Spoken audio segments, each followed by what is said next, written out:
டெல்லியிலேருந்து சொல்லியிருப்பாங்க, நீ விலகிடு அப்படின்னு சொல்லியிருப்பாங்க.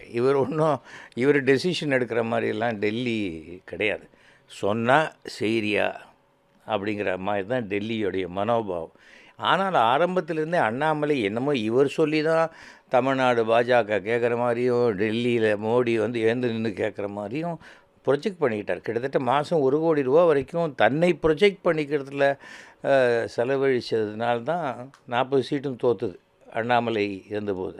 அதுக்கு என்ன காரணம்னா, தன்னை தவிர பாக்கி 39 பேரும் தோக்கணுங்கிற ஒரு எண்ணத்திலேயே இவர் வேலை செஞ்சார்.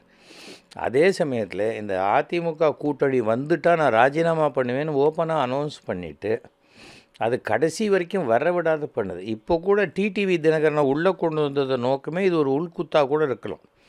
ஏனென்றால் டிடிவி தினகரனுக்கு அப்படியே எப்படி ஜெயலலிதா கிட்ட சரணாகதியாக இருந்தவங்களோ அதே மாதிரி தான் டிடிவி கிட்டேயும் சசிகலா கிட்டேயும் இருந்தவங்க தான்.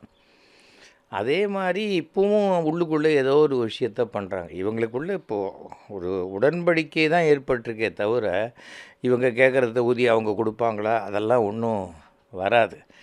ஆனால் இதில் வந்து இன்னொரு ஆங்கிளில் பார்க்கும்பொழுது நயினார் நாகேந்திரன் வந்து அவர் இருந்தால் இப்போ ஜெயிக்கிற 4 தொகுதி கூட நம்மளால் ஜெயிக்க முடியாது அப்படின்னும் சொல்லியிருக்கிறதுக்கு உண்டான வாய்ப்பு இருக்குது. ஏனென்றால் கூட இருந்தே குழி பறிக்கிறதுல எக்ஸ்பர்ட் வந்து அண்ணாமலை.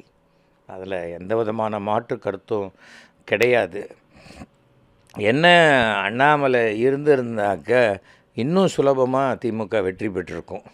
இது கொஞ்சம் தள்ளி நிற்கிறதுனால கொஞ்சம் டஃப்பாக இருக்கும், அவ்வளோதானே ஒழிய திமுக தான் இந்த தேர்தலில் வெற்றி பெற்று மு க ஸ்டாலின் முதல்வர் ஆவார். அதில் மாற்றமே கிடையாது.